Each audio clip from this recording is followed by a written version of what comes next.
Jim, of course, a legendary investor. Jim, can I start off by asking you why you think the equity markets are not responding to the stabilization plans that are being introduced around the world at the moment? Because they're absurd. Jeff, we have people, if I had come on your show every week for 100 weeks in a row and everything I said to you was wrong, would you keep me on your show? Would you have any confidence in me? Would you listen to me? Mr. Paulson, Mr. Bernanke, and the guy at the New York Fed, Tim somebody, every week they have been dead wrong. Why would you listen to them? I wouldn't listen to them. Jim, but we are where we are, and I think our audience would love to know from you what you're actually doing with your money right now, because you obviously will be seeing some opportunities here. I'm sure you've kept some of your own powder dry, but maybe you could give our audience some advice as to how Jim Rogers is allocating his capital.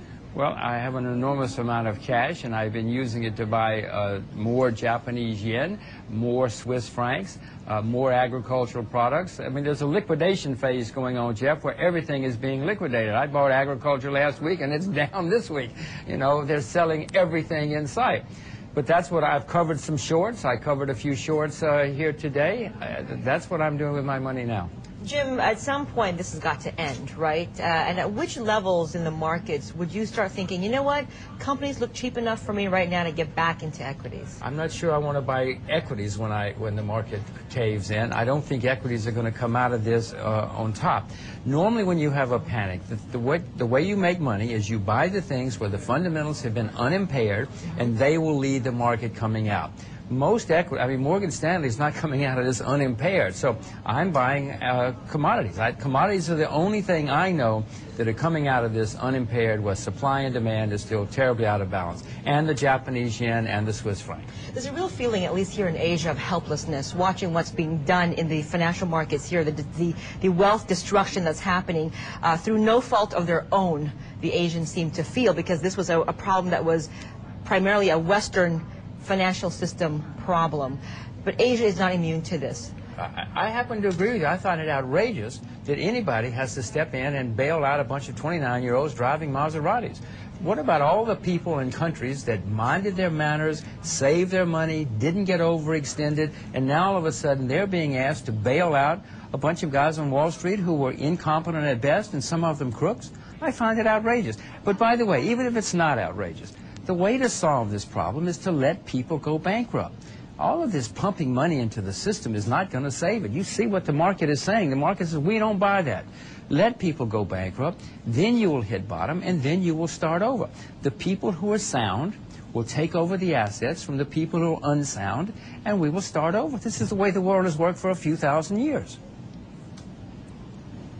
Yeah, but Jim, we do want an orderly restructuring of the financial economy. We don't actually want to throw lots of people out of jobs because we have a liquidity problem in the global economy at this stage. And that's the issue here, isn't it? We don't want to go back to Depression-era economics just because we cannot manage an orderly deleveraging of the financial economy. Jeff, we had the worst excesses we've had in the credit markets in world history.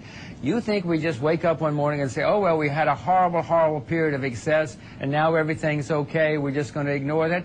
We're going to have to take some pain. Jeff, never before in world history were people able to buy houses with no money down. Many people bought 4 or 5 houses with no money down and no job. And then they did it with cars and student loans and credit card loans. You think we just say, well, that's too bad, we're going to start over, nobody loses his job?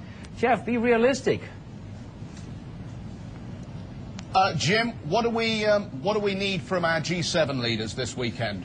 Well, what they need to do is, you know, go down to the bar and have a beer and leave the rest of us alone. Let the people who are sound succeed and let the other people fail. And you know, Jeff, what I'm afraid of is they're going to keep doing what they've been doing, which the market hates. You can see the market hates it, because this is going to unleash rampant inflation around the world, rampant confusion in the currency markets, and you're going to have currencies gyrating all over the world. Bond markets are going to start to collapse, and then we're going to have a real problem. And that's why the stock market understands this.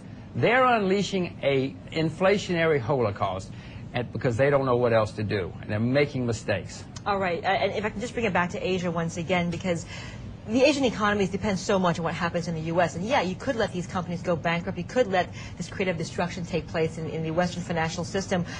But that's going to impact the exporters in Asia, the economies in Asia. So hence, people want to find a way to solve the problem and have this ordinary or ordered deleveraging.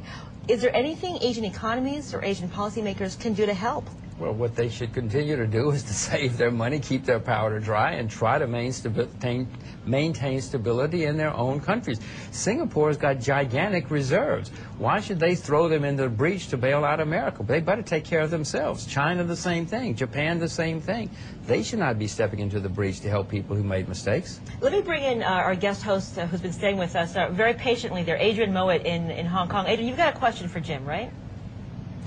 Hi, Jim. I'm not quite sure if I understand this idea about inflation, hyperinflation. We seem to be in a deleveraging event, which is an amazingly fast deleveraging event, which is inherently deflationary.